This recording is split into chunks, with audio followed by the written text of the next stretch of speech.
gentlemen, this is the Broadway Hillbilly, Walter O'Keefe. Michael O'Keefe, oldest boy, the one who works. Here in the studio, we're about to tell you the sad story of the tattooed lady.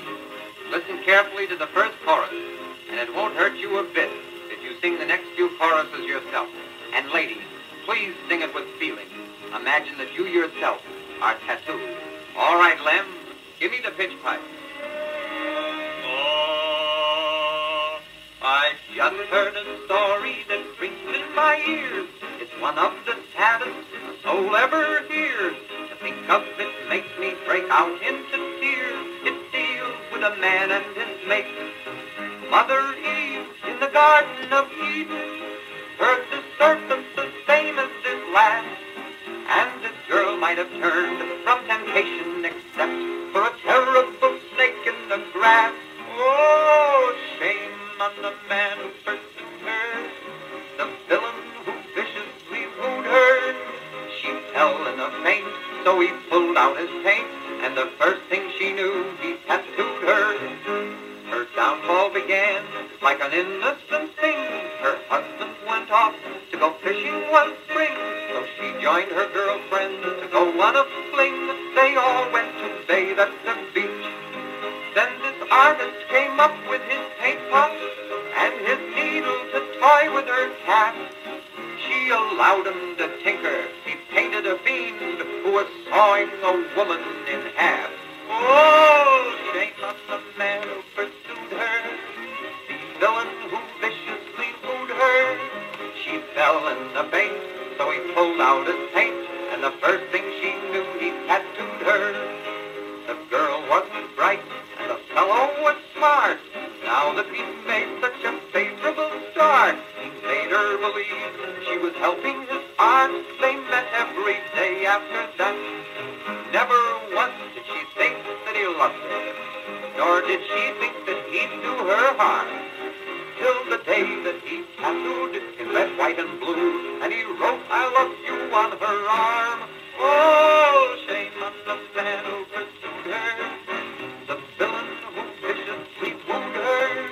She fell in a faint, so he pulled out his paint, and the first thing she knew, he tattooed her.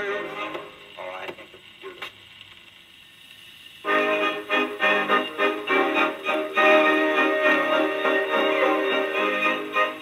You know, ladies and gentlemen, it's really refreshing in these days of hotcha and crooning and boo-boo to realize that people still have a deep taste for the good old-fashioned type of singing such as this.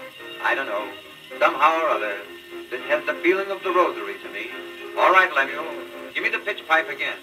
Oh, he painted her thigh and he painted her hip, and then he wrote welcome on her upper lip. But she was a lady and she wouldn't strip. She said, "I won't pose in the nude, 'cause my mother said no nudes is good news. And besides, I'm another man's spouse. You may ply me with gin, but I'll never give in. I'm beginning to think you're a louse."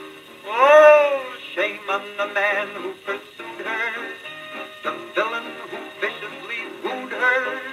She fell in a faint, so he pulled out his paint, and the first thing she knew, he tattooed her. Her husband came home, and they instantly kissed. His eyes read the writing from elbow to wrist. He foamed at the mouth and eventually hissed. His rage drove him utterly up-neck. She was hurt by his attitude deeply, and hysterically started to laugh. So she pulled down her stocking and showed it the beast who was sawing a woman in half. Oh, shame on the man who pursued her, the villain who viciously wooed her. She fell in a faint, so he pulled out his paint, and the first thing she knew, he tattooed her. No chance did she have to explain things to them. He yelled, "Never dampen my bath mat again." And now she gets tattooed whenever she can. She works in a circus for pay, and her soft epidermis is painted with the pictures of sailors and such. And if you've got a needle, you too can tattoo on that skin that they all love to touch.